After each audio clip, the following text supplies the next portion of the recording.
wabarakatuh.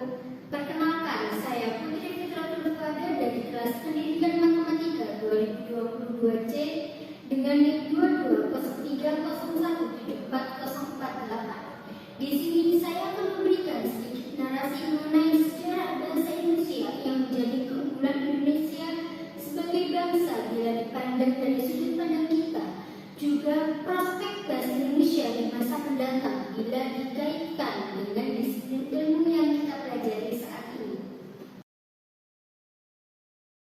Titik tolak perkembangan bahasa Indonesia terjadi pada peristiwa Sumpah Pemuda, tepatnya pada tanggal 28 Oktober 1928, di mana pada saat itu bahasa Indonesia ditetapkan sebagai bahasa nasional. Meski begitu, tidak bisa dipungkiri bahwa bahasa Indonesia berasal dari bahasa Melayu. Penggantian nama dari bahasa Melayu menjadi bahasa Indonesia ini diusulkan oleh Muhammad Tabrani, yaitu pada Kongres Pemuda I. Meninjau pada isi dari kongresnya, beliau beranggapan jika tumpah darah dan bangsanya dinamakan Indonesia, maka alangkah lebih baiknya bahwa bahasanya juga dinamakan sebagai bahasa Indonesia. Namun dapat kita ketahui bersama bahwa perkembangan bahasa Indonesia terus meningkat pesat jika dibandingkan dengan bahasa ibunya, yakni bahasa Melayu. Sebab bahasa Indonesia setelah ditetapkan menjadi bahasa negara terus dikembangkan kamusnya, ejaan serta tata bahasanya hingga menjadi seperti sekarang ini. Bahasa Indonesia sendiri memiliki keunggulan secara historis, hukum, juga linguistik. Bahkan di tingkat internasional, bahasa Indonesia telah menjadi bahasa terbesar di Asia Tenggara dan persebarannya telah mencakup 47 negara di seluruh dunia.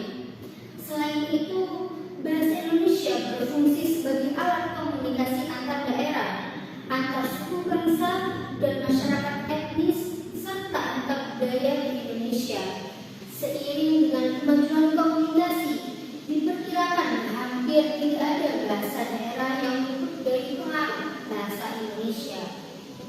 Sebaliknya pula, bahasa Indonesia juga telah dipengaruhi atau diperkaya oleh bahasa-bahasa daerah selain bahasa asing.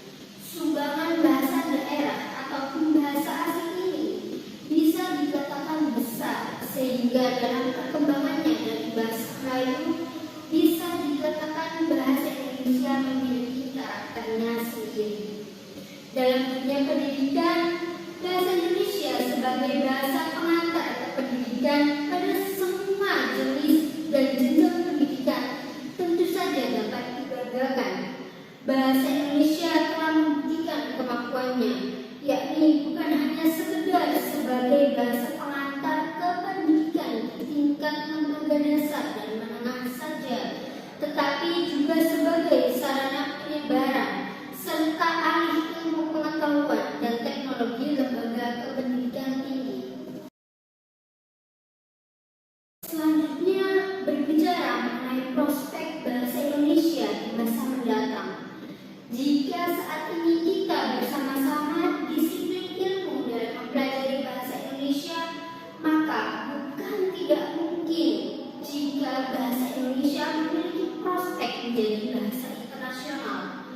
Upaya menjadikan bahasa Indonesia sebagai bahasa internasional tentunya harus bisa direalisasikan, menimbang bahwa bahasa Indonesia sudah dianggap memadai. Hal ini dibuktikan dengan jumlah penuturnya yang bisa dikatakan paling besar jika dibandingkan dengan negara ASEAN lainnya. Tata bahasanya pun dinilai sederhana, serta telah menjadikannya bahasa Indonesia sebagai mata pelajaran di berbagai negara dunia. Tak sedikit juga kita jumpai mahasiswa asing yang menempuh pendidikan di Indonesia. Sikap berbahasa Indonesia secara positif dapat menjadikan bahasa Indonesia semakin berperan nyata sebagai perekat persatuan dan kesatuan bangsa. Sudah saatnya kehidupan kebangsaan dibekali dengan semboyan bangsa yang besar adalah bangsa